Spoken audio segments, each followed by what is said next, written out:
What's poppin'? My name is Aaron, and today the thing we're doing is a little different from our usual gameplay. I've got Minecraft's Bedrock edition here, and not so much doing any regular gameplay. I actually have quite a few worlds I'd like to review. These were created, looks to be dated back 2017, but a lot of these are actually older than that. That's just the last time I logged in. And most of these contain redstone builds that are a little dated at this point. Yeah, so it'll be a little interesting to see just what 14-year-old me was sort of up to in the redstone world back then. We shall start oldest first. This world name was There's Coffee in That Nebula. That is a reference to Catherine Janeway from Star Trek Voyager. There's coffee in that coffee maker. Wow. Life-changing experience there.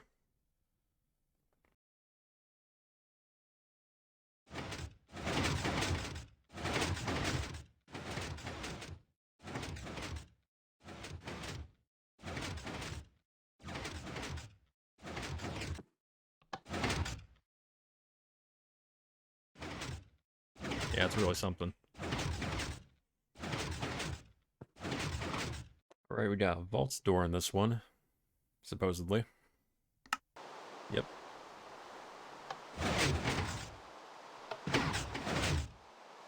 Okay, so I believe this one's the first elevator I've made.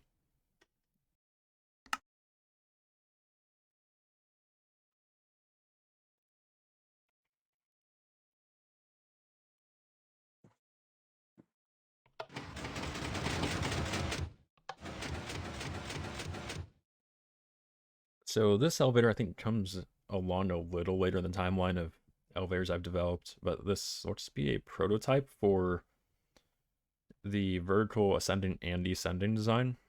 Yeah, we have two spines here where it looks like the cauldrons and redstone blocks climb or descend independent of each other, and then combining with which ones you like to output makes the pistons behave in a different way.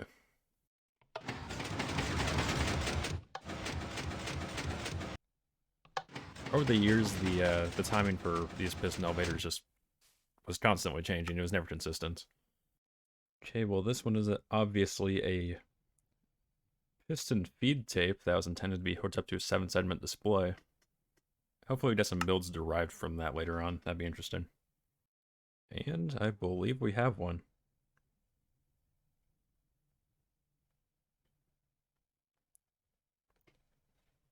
Interesting mechanism here. Good old monostable pulse generator.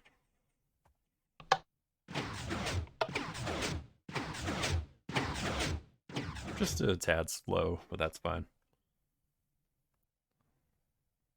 Okay, it's really slow. Very slow machine. Oh, so this is a block swapper prototype. Used for moving lights around, it looks like.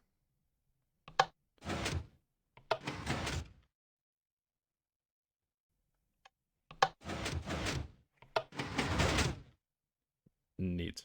What we got over here? So I know this is the vault world.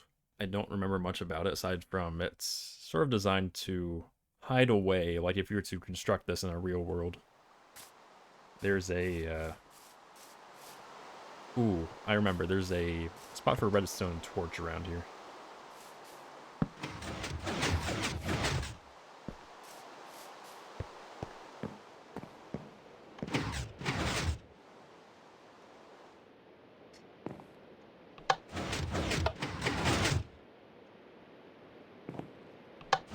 Pretty neat so far. So it's like we've already utilized 2 of the builds for something here.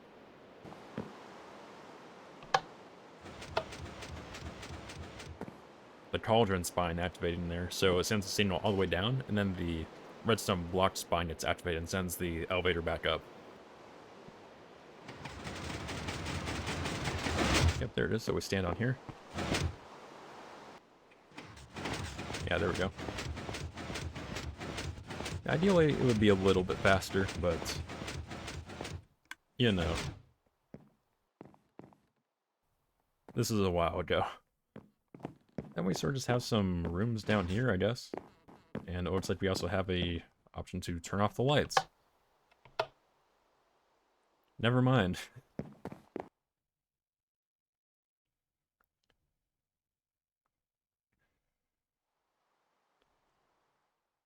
So,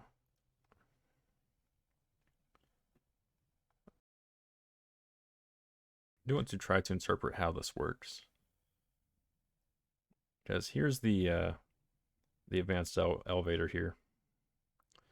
You hit the button, RS NOR latch, activates the cauldron spine to send a command signal all the way down, after which the elevator gets sent up. A hard-coded weight value, I think for the doors here. No, it's for the elevator to run, after which it undoes the latch, and then I think the elevator resets. And same for down here as well. It's a little hard to make it out, but I think that's it.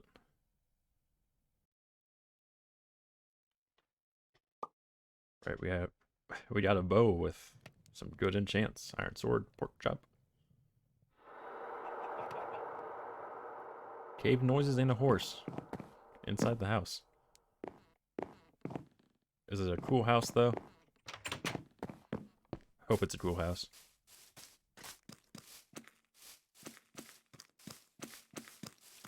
Yeah, it's a cool house. Uh-oh.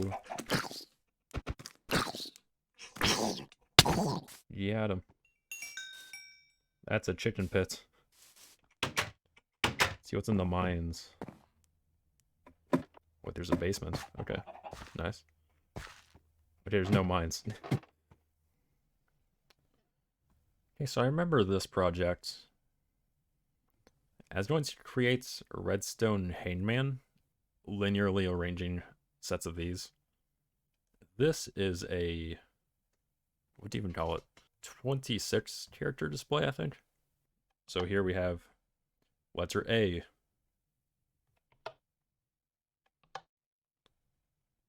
E. This is just whatever displays the letters, so we're halfway there. Not really.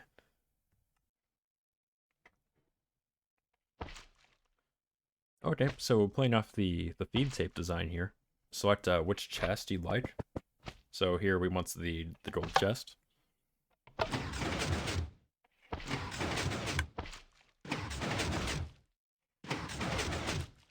And there it is, it stops. Actually, you get two chests. They don't turn to double chests because the player hasn't touched them, so there's just two there. But say we want to go back to the iron. Select iron.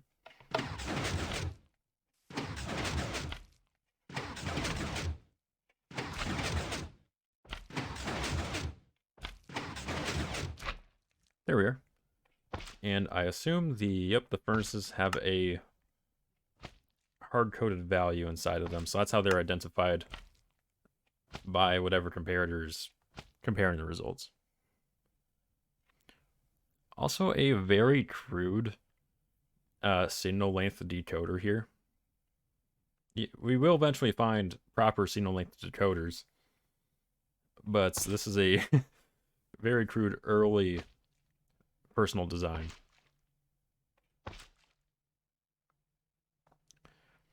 Yes, those RS NOR latches we love to see very much. Once a value is selected and you click the button to run the input through the decoders, the decoded value runs over to an RS NOR latch and starts spinning the thing around until the proper value is loaded by this comparator. After which, the RS NOR latches each receive a signal to deactivate them as their chest rolls by. But when the one that was selected, the RS NOR latch that was activated, gets hit, it unlocks. The output runs false, and then the carousel stops turning. Okay, so this world is called Count Selected Chest. I assume we spin the arrow to ask for whatever amount of items we want inside the chest, and it will give it to us.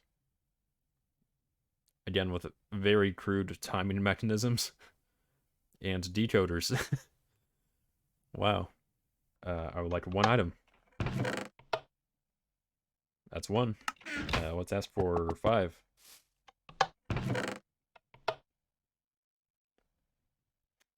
Yeah, seems about right. After you make your selection and the decoder does its thing, each lane has a redstone clock, it looks like. Yeah, that runs for a certain amount of time that allows a comparator to run the amount of clicks required to dispense that amount of items. Very crude, very cringe. We can do better. Interesting. So I remember this world is trying to create an electric floor minigame. That is, you walk around on a ground surface, and as you do so, the block under you morphs into a different block, and if that block changes a certain amount of times, then it just drops out from under you. So it's a bit of a mini game for multiple players. I don't think this one actually worked. This world is called SS Minecart Storage, and it's not that SS, it's super secret minecart storage. Before you get the wrong idea. Okay, I'm walking around, I need to access my super secret storage because I'm a sneaky person. Break that block.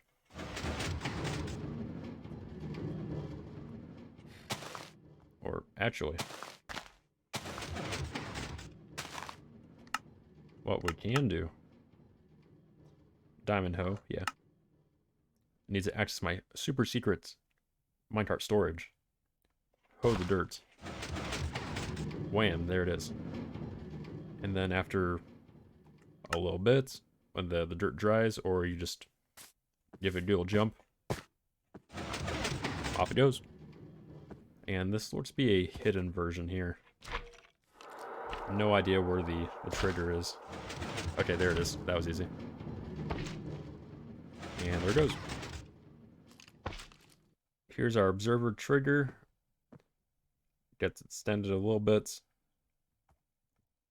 This is just a classic jab door mechanism with a minecart launcher under it. Once the door is retracted, the minecart launches up and the jab door closes. The reverse is the minecart lands while the door is closing and gets pushed out this way, down around, back into the minecart launcher. This one's definitely just a TNT launcher. Well, let's see if there's anything cool in here.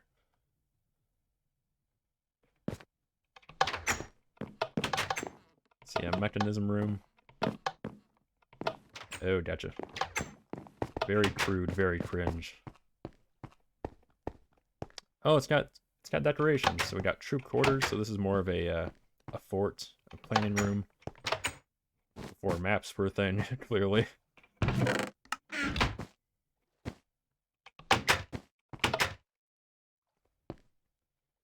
More troop quarters. Weapons development.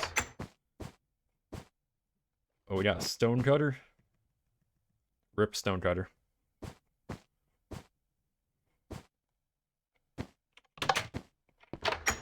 This is some very era classic design for Bedrock and Pocket Edition.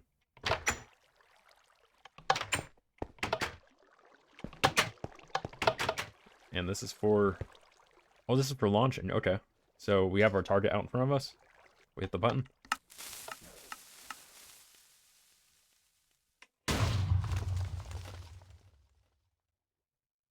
Nothing happened.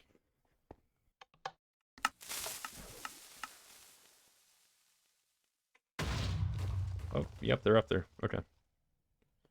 Nice. So this world is called Digit Selector, but now that we're knowledgeable in what we're talking about, this is clearly a signal length decoder, which I remember just the design happened to coincide with the popular community design. So pretty much on the ball with the practicality of this. So if you're not familiar with signal length decoders, you can encode a desired signal just by interpreting what the signal strength from a redstone line means. This activates this torch. This one goes further down. Further down to each corresponding torch.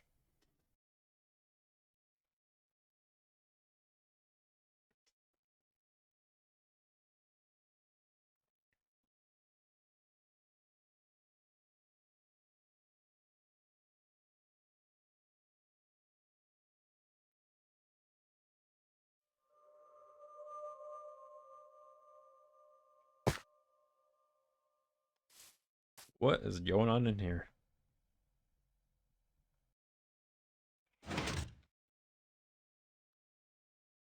Oh!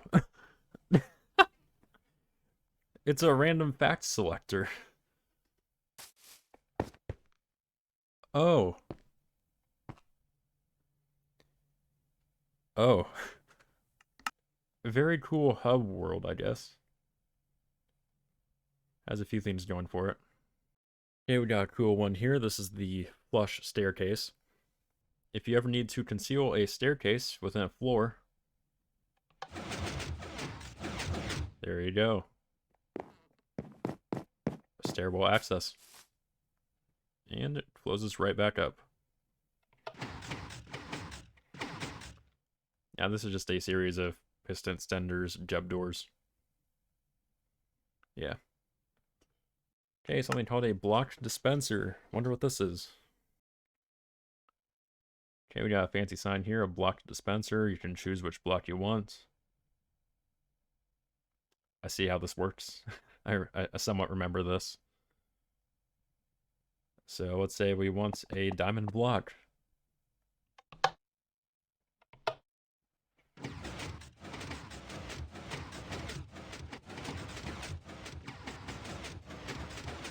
And there we are. And gives us a little tone. So this monstrosity. Ooh, interesting. So we have that primitive cringe decoder here.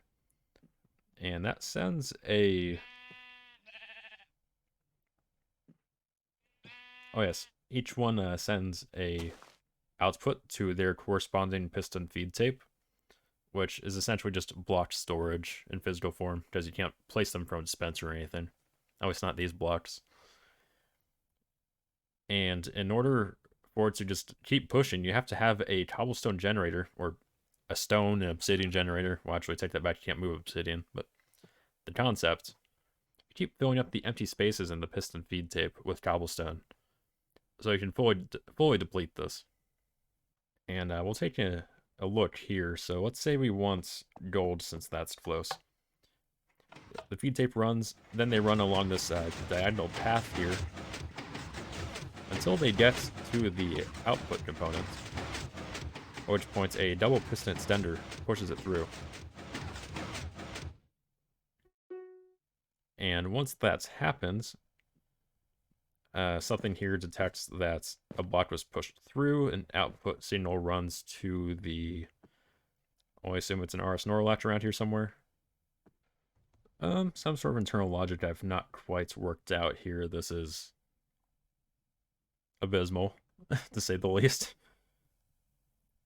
But I believe what it also does here, you can only extend a block 15 times. A piston can only extend 15 blocks before it just gets stuck.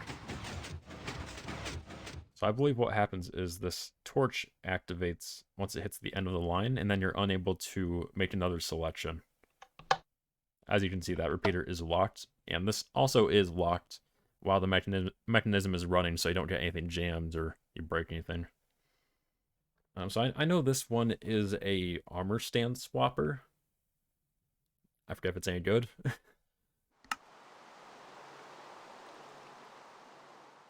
Oh, okay, okay. This looks pretty nice so far, I'm impressed. A stark contrast to wherever the hell the last one was. So there's no armor on these right now, but just proof of concept, we see there are two armor stands that are currently not in their slots. That is the previously selected one, and it looks to be the green one here. Let's see if they correlate to any particular... Uh-oh.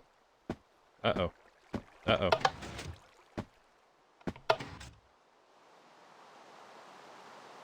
I don't think it's supposed to do that.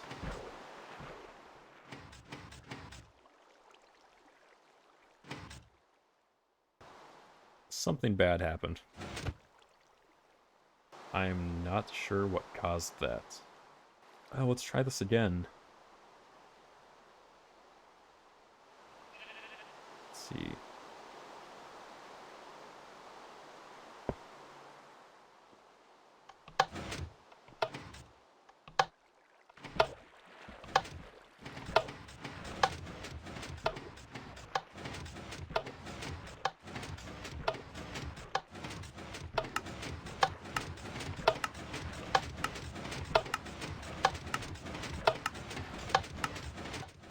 Oh, I see.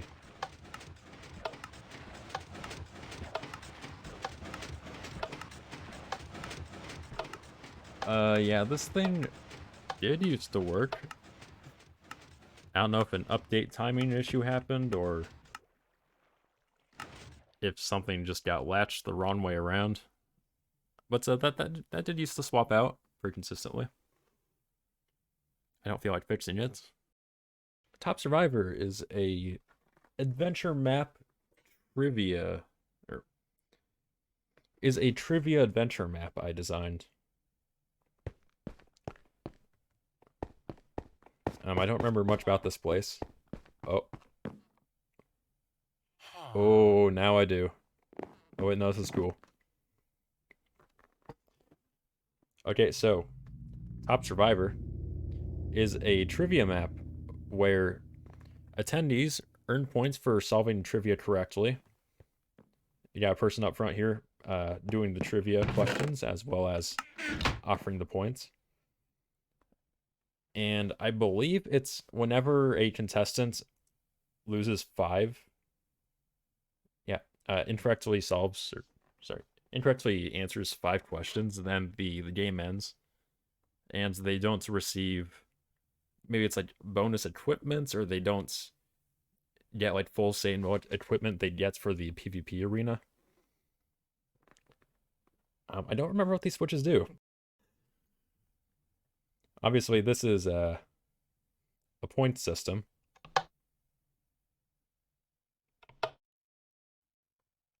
I don't remember how it works.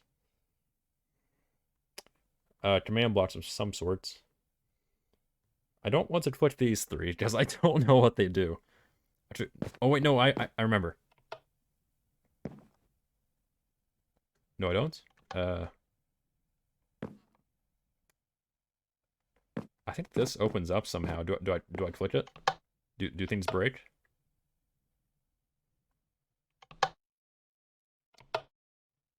Okay, there's an intro sequence. I guess I'll figure that out soon. Oh yeah, so each contestant gets a couple of crafting stations and everything. So it's like, okay, how do you brew a potion of slowness? And the first person to do that gets to keep their points. And then once the game ends, everyone walks over to the PvP arena. And PvP arena something, teleports. A parkour race, teleports, electric floor. Oh, that's the adventure map we saw earlier. That was in development. So the way this map used to work, back in the day before like redstone command blocks were not a thing on mobile, there were doors here you'd walk down into, and I would be in here controlling like gravel doors with signs, because if you ran a array of signs connected to each other, and you broke one, it breaks the entire line. So it's a way of like remotely manipulating blocks. This is where they emerged from. We have a mining camp themed map underground. Okay, let's see how this works. Oh, did I just have to break my way in there? How's this? Okay, so here's under the floor. This is just a way for me to prep stuff without being in creative mode, I guess. Okay, so the lever. Oh, maybe it's set to have people face me. Oh, everybody. Okay, so the lever next to my seats forced people to look at me. That's awesome. And then there's a redstone torch that clearly does something. And then, yeah, here's the subtitles. And then there's a bunch of game logic over here. What tarnation is this? Okay, clears inventories. Okay, so this determines the winner of the game. Oh, and then, okay, these two sand piles, whenever I click to the button to remove health from an opponent, or remove store from an opponent, it looks like it does like a quick monostable here. It pushes sand across the command blocks, and that deletes the redstone blocks that are behind the redstone lamps. And then whenever they lose all the health, you see this command block triggers and announces a player lost the game. But this here... Okay, so these are the questions. Oh, I see. So whenever I clicked on those buttons earlier, it was going to activate this piston that would push this redstone block further along. This is like a primitive feed tape with just gravity-fed sand to keep the redstone block moving every time that piston's activated. But the questions would be in here, preloaded before every game. So you click the button, it does a title screen. Question number 1, how do you do this? And whoever gets it first gets to keep their points. Pretty neat. This map's seen a lot of evolution, and it was not used even once. Alright, so Aaron's Prison is a cops and robbers escape multiplayer map.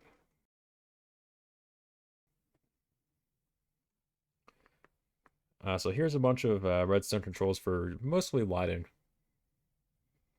But the way this game works... Welcome to prison and enjoy your stay. Just don't try to escape. I'm serious, don't try. Prisoners exit into the opening area here. And the way that prisoners win the game is to exit through either of these bay doors here, these two, and activate the redstone lamp, which I think is just triggered by this lever. Yeah, at which points it announces the prisoner has won the game. Key Arl. That's an old inside joke. Prisoner delivered bay 1.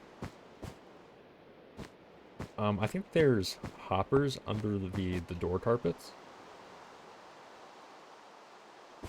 Something along those lines? Or, oh wait, no, it's in the control room. Okay, we'll get there. Prisoners have to master, like, social manipulation and a little bit of planning in order to escape the guard's grasp and go out and complete these tasks to eventually open the prison bays. Item storage claim. And should a prisoner get in here... oh, I believe how this works. If you insert an item in here and press the button, nothing happens. But if you have a key Arl... I don't want to use all of these. Anyway, if you have a key Arl...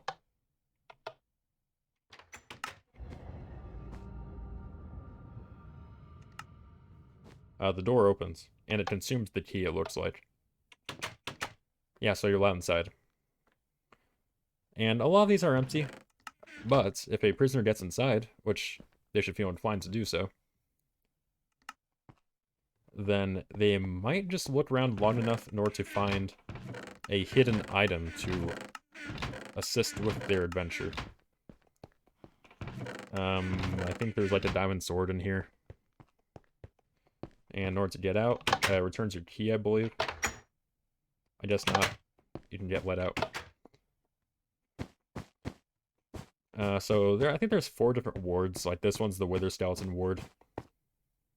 And the guards can lock players into these. And a few particular cells have a few escape methods. I'll have to see if I can find it eventually. Okay, so there's a game zone. Here's Creeper Ward. I think Creeper Ward has something special. Like some sort of escape method in the cells. Of course, they're also going off the honor system. Like the prisoners can't just like mine through a wall or a floor. We're at the zombie ward. I don't see any of those hidden spots for the prisoners to do some gameplay escape, but they're out there. If we go out through the east side, we have a little, I think, hockey arena. I think that's what this is. Oh wait, okay. So there'd be pigs here, and then the prisoners would ride around on the pigs and steer them with the carrot on a stick. There'd be a way to eject an item that I think would be bounced around by the pigs. It would probably be a minecart. Yeah, that'd be a minecart. And then you have to land it in the opponent's goal to score. If you go all the way to the other side and see the other game, we have basketball with with orange dye. I don't know why I didn't pick orange wool, but I'll respect the decision. So I need a key RL to access this area. Not all of them, please. Yep, there's my key back.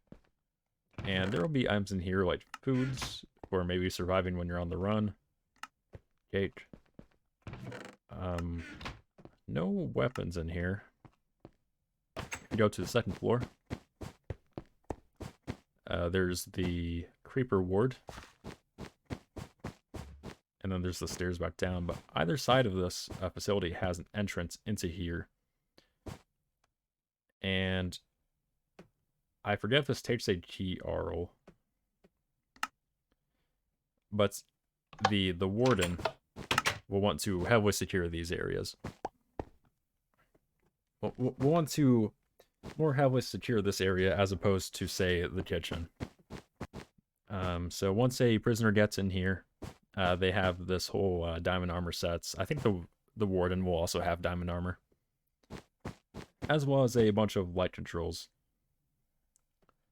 So there's the ward lighting, cafeteria hallways, master breaker turns off everything. Lights for prisoner bays and the outside areas. But once you hit the button here, the delivery bay, one of the two delivery bays gets opened up. We'll head down there. And you can see it chose to open up delivery bay number 3, at which point a prisoner must survive running all the way out here. They may not know the layouts as well as the warden does. And once they hit the lever,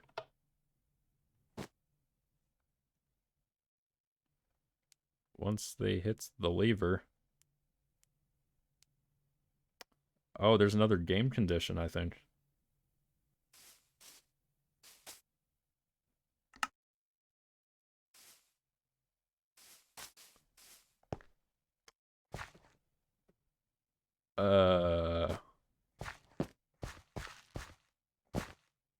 Yeah, that's a door lock mechanism there.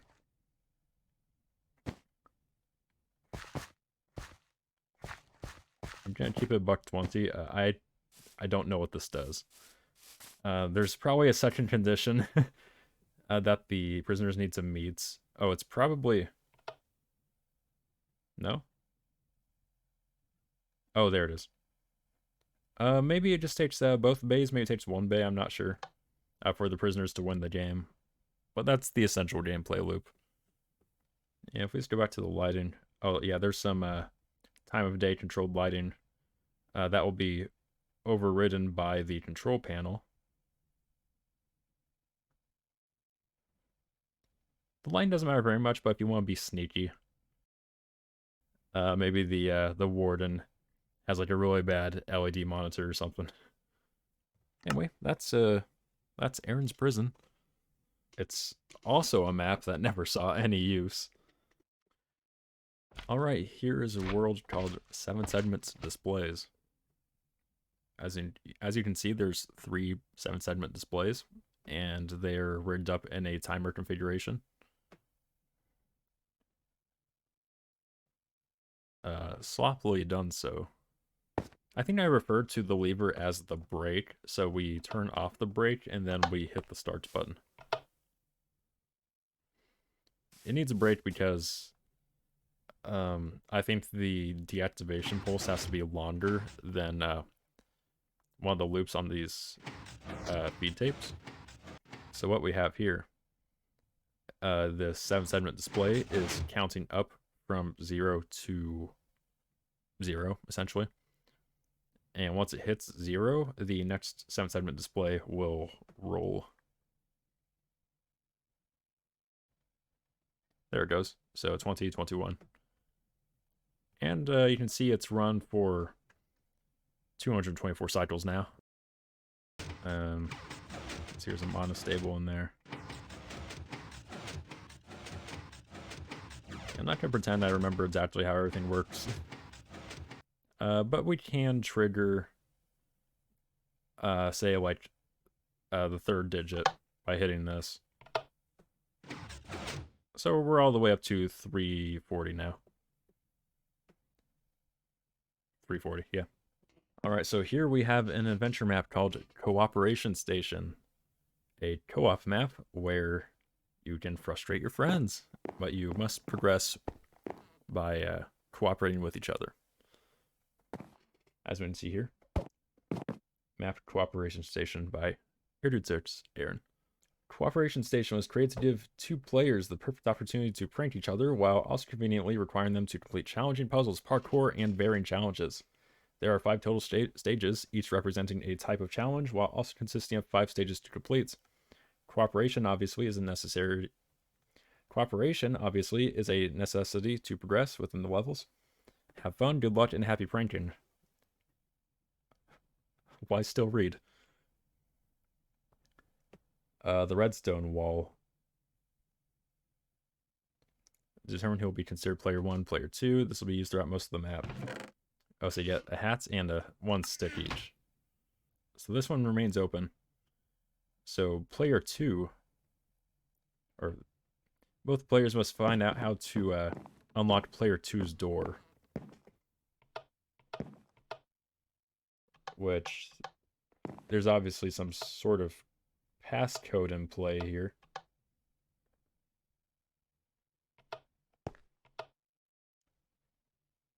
The door's not open. Okay, so here's a button. Kills furthest player, a 32-second delay to open door. So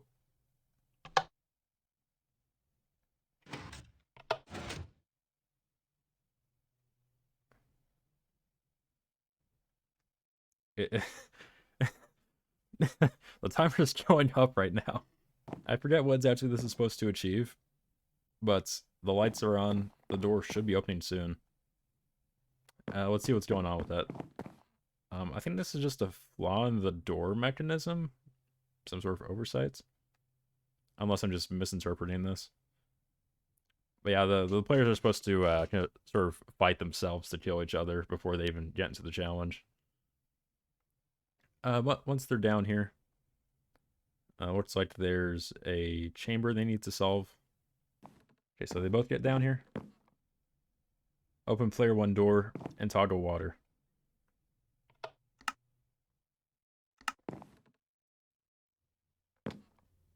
Oh, I see. So player 2 was supposed to get down here first. And then player 1's door will open by the lever's request, but also toggle the water. So player 2 already has an option to kill player 1. Again. There's a little bit of parkour through here. Checkpoints in case you happen to die. And then I think that's a checkpoint here. Not sure. But that's stage 1 of Cooperation Station. It's apparently never been completed. Unfortunate. What does this do? Blindness. Oh, they're supposed to be completing this blind. Okay. Okay, so here's another mini game called Speed Clickers.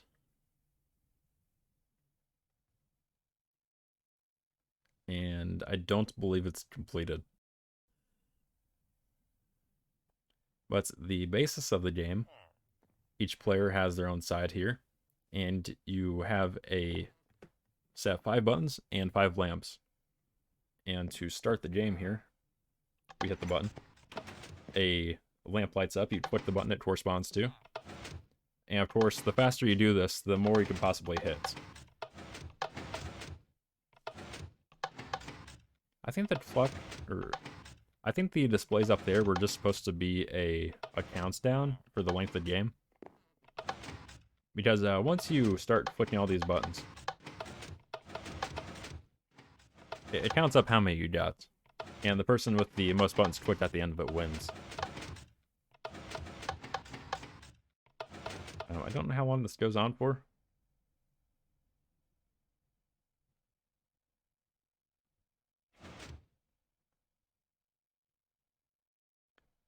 I think that was it right there. So it's about a 1-minute game. The way this game works, there is a redstone clock down here that runs through a set of 5 randomizers. That is 1 randomizer for every lamp. And it has 2 possible states of the lamp being on or off. Redstone torch lighter goes up to the lamps and also into a store detection mechanism. So whenever the player hits a button, piston is extended and sends a points increment to their counter, wherever that is. Oh, there's a dispenser. Okay, that's what the goal was. I apparently got 3 points that last round. I just need to be super quick. So as long as you click the button while the lamp is active, or that should be how it works, you get a point sent to your point total. A quite bare bones system, and also the point total doesn't. I don't think it accounts for hitting more than 1 button during a lamp cycle, which is a bit unfortunate because maybe it's just an oversight of the time. Like, the build's not complete yet. It may have been fixed at some point. I don't suppose a countdown system would have been too difficult. It looks like most of the logic is already there. You just have to run the game start signal to it. Okay, so I got a game coming up here called Master Guessers. This is actually one of the first redstone builds I've done. It's a real work of art. You can see with all those comparators, it's gonna be running at lightning speed. So you and your opponents all rock up to each other's sides. And what we got there? Okay, so the way this works, 1 player has the answer and 1 player has the guess side. So the player who has the answer side will select a value of 1 to 5 on their lever. For example, I'll lock in here. Now the other player has to attempt to guess that answer that was given, but this player doesn't know it. So we'll flip this lever here, and we'll attempt to guess number 4. Incorrect.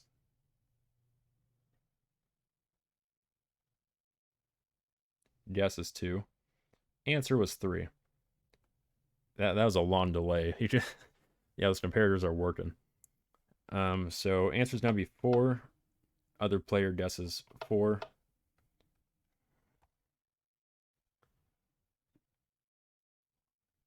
And we can see there we got a correct guess. And the lamps are just, there they are. There's 4. So in this case, the guesser wins. I don't think there's really a point system to this game, just aside from whatever you two decide. Maybe like a best of 3. So the way this works, you have redstone lines running out from the guesser and the answer side. And I think those are signal length decoders in there. The primitive type. Bottom layer of cobblestone. This is before I learned it's best to color code with different colored wools. So it's all just sort of a thing here. But it will search to see if both inputs are the same. So that's why you have 5 AND gates here. When both sides are true, the output is true, or maybe it's false. Okay, no, the output is true. So this one's on. Since we guessed 4, this is number 4 of 5 AND gates. And if it's true, this is the output that goes to the middle lamp. Something died in there. And once both inputs are submitted, the lamps for either side of the machine, they are activated to indicate the values supplied.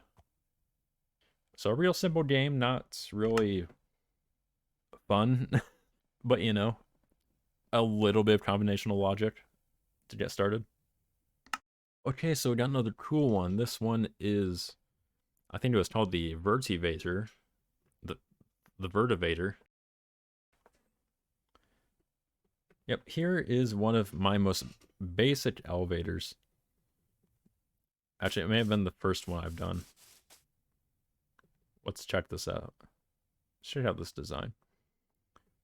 Yep, so this is a climbing redstone ladder design.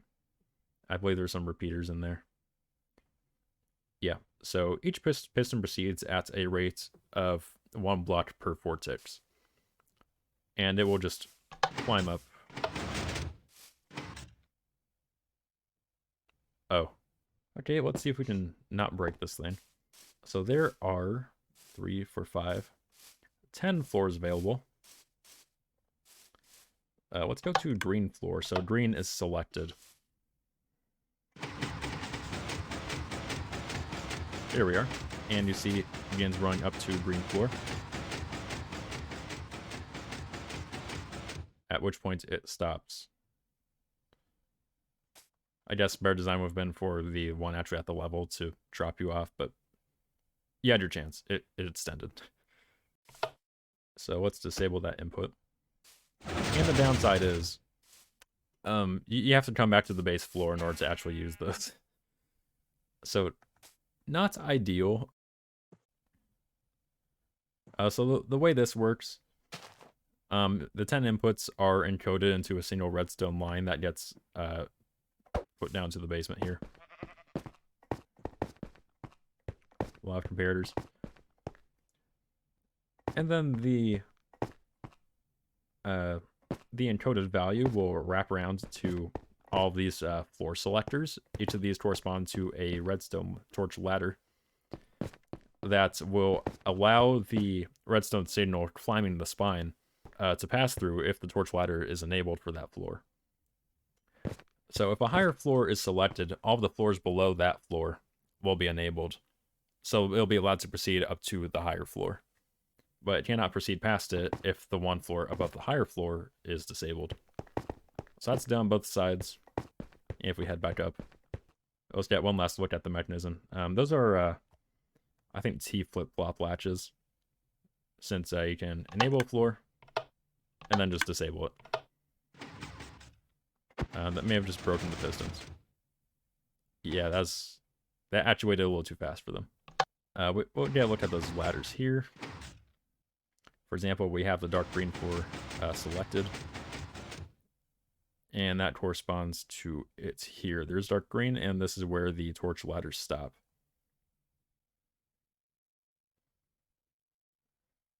So I will elect the pink floor today. I step in the elevator. I mean, shifted around a little too much, but let's see if I stay on here.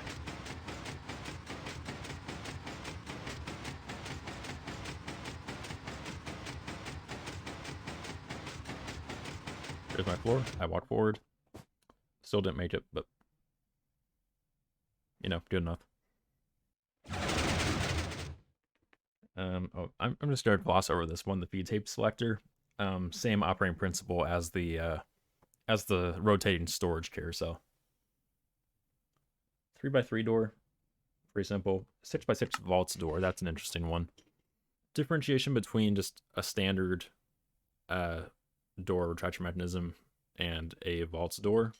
the vault door's inner panels are inset more than the outer ones, which we'll see here. So right now the door is open. Here's the entire mechanism. And if we flip the lever to close it, this is a 6x6 vault door, as you can see. So for every layer it goes inside, it gets deeper. And to see the retraction mechanism, pretty neat. At the time, I had to get away with a visible redstone line there and leaves down here, since those are not movable by slime blocks.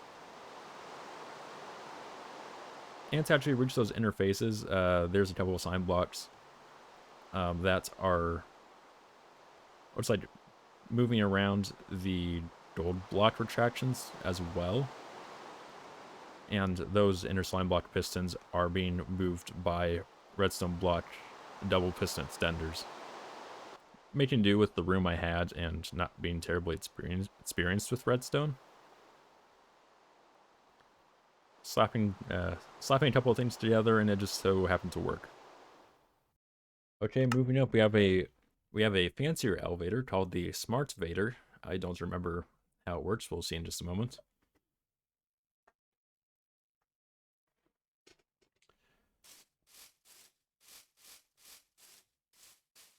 So as you can see, looks to be about the same operating principle as the Verti-vator, except you get full 15 floors and a better selection panel. The advantage of this selection panel being you can select which floor you want to be from any floor. So as you can see, pink is no longer selected and yellow gets selected. And you see the redstone torch towers working there to only allow the elevator to get to yellow floor. And let's see how this mechanism actually works. These are signal length decoders for every floor on their floor selection. Those wrap around the back of the panel to descending redstone torch ladders. Or actually, correction, descending and ascending redstone torch ladders. Ascending to indicate which floor selected, and descending to send the selected floor signal down. And once it's down here, it gets re-encoded into a redstone line, and then re-encoded into an array of, I think those are RS NOR latches. Yes, RS NOR. So once a new signal is received, a binary signal resets the latches, and then the incoming signal then reselects a latch to enable and indicates the selected floor. So what's going on under the elevator then? How do I actually get inside the thing? It's actually the same as the Smart-vator. It's actually the same as the Verti-vator. Same redstone torch towers, same elevator. The only difference is the improved control panel, which we will actually see in the next elevator model. Oh, I just saw something else to note here. The emerald block is not a floor selection, but lets you know that the elevator is ready to travel. So let's go on up to yellow floor, I suppose. That's already selected.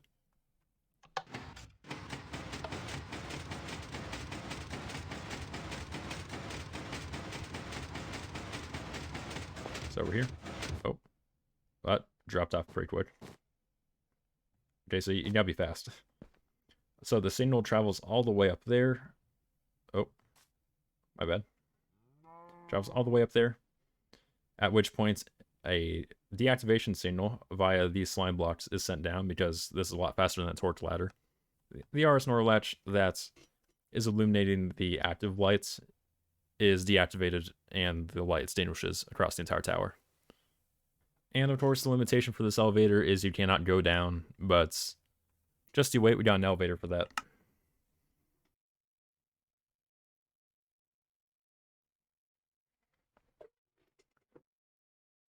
All right, and here is the epitome Verti-vator. Except this one's not done, but this one is. Yeah, this one has all the logic circuitry in place. It actually does everything, whereas this one Most of the control features are there. Just the logic for certain lockouts, certain subroutines is not ready. It's an impressive looking machine. I like it. As you can see, there's no travel limitation. You get the full range regardless of which floor you're on. So let's go take a look at the finished product here.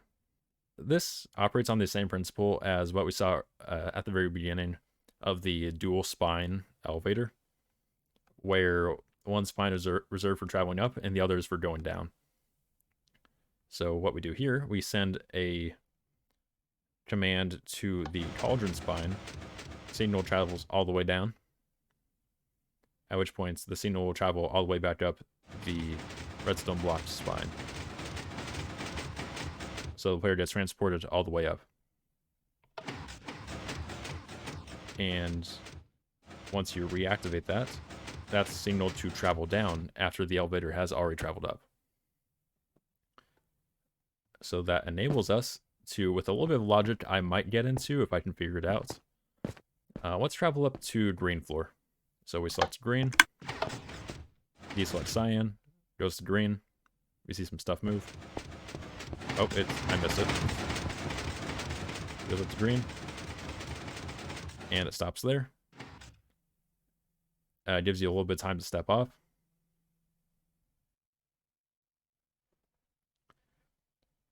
And there's the reset signal. And the elevator is now reset. And cyan is selected. So there's not necessarily an activity light on this one. It just resets the cyan just for getting the project done. It's just some preset logic piece. But let's say we're at green floor. We just traveled to this. Now we want to go on the paint floor. The system recognizes that you're already on the green floor, just based on where you press the button from. So firstly,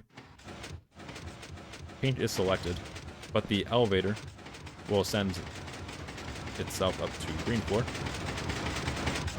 You step on. We wait for the cooldown period. Here we are. It sends the descent signal. Holds on paint. Cooldown. And it retracts all the way. So let's see if we can analyze how this works. So we have two redstone torch towers, both descending. The one on the right encodes which signal, what your destination floor is. And the left torch tower is your originating signal. Both of these are encoded into, it looks like, yep, RS NOR latches. And if the destination floor is less than the originating floor, it prepares the machine for a descent mode, which operates on different timings, and I think sends different signals somewhere else along the two spines.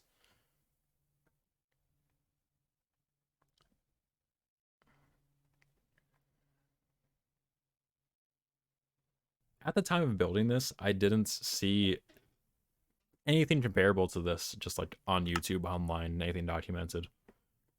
There were one-way elevators, but I never saw anything like two-way. If I'm not mistaken, this could have been the first bidirectional elevator made on Pocket Edition Bedrock. I just never published it. So we can see here, once a activation signal is sent out from some of the controller logic, it goes into this clock. This is a type of comparator clock that takes a very long time to extinguish, so it's a suitable design for, like you saw there, like a 20-30 second cooldown. Activates the slime lock tower up to the top and does something with the spine, some sort of lockout there. I'm not going to pretend to know how this works anymore. This is a one and done. Thankfully, it's done. Yeah, if you make sense of this control logic, these lockouts, good for you. There's a couple of torch towers, there's a couple of slime block towers, a really long cooldown timer down here. It does something. Who knows anymore? It works. And if you wanted to see the backside of the larger tower, it's a beauty. If you like redstone torch towers, there you go.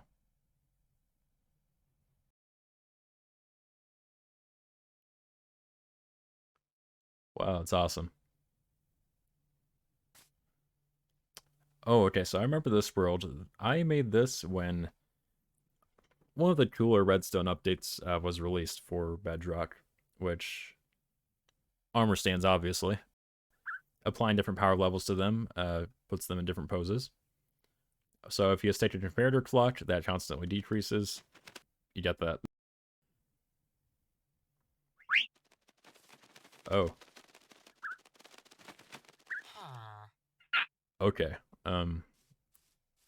Gonna ignore that. Oh, okay, so maybe this was when command blocks were added, but you can actually test player proximity. So that's why that screamed at me. And that's why I can do that. Let's see how that works.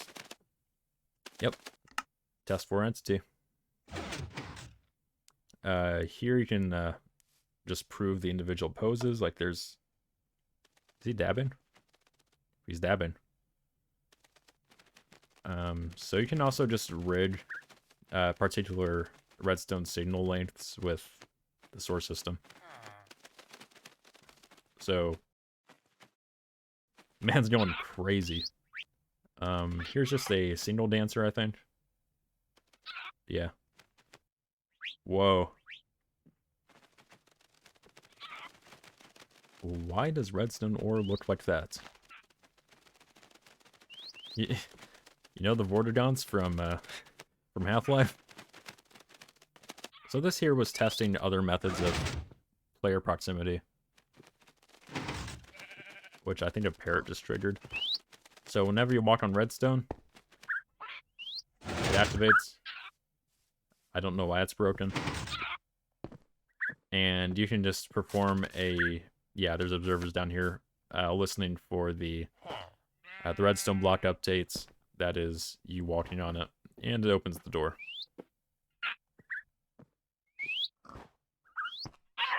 I hope.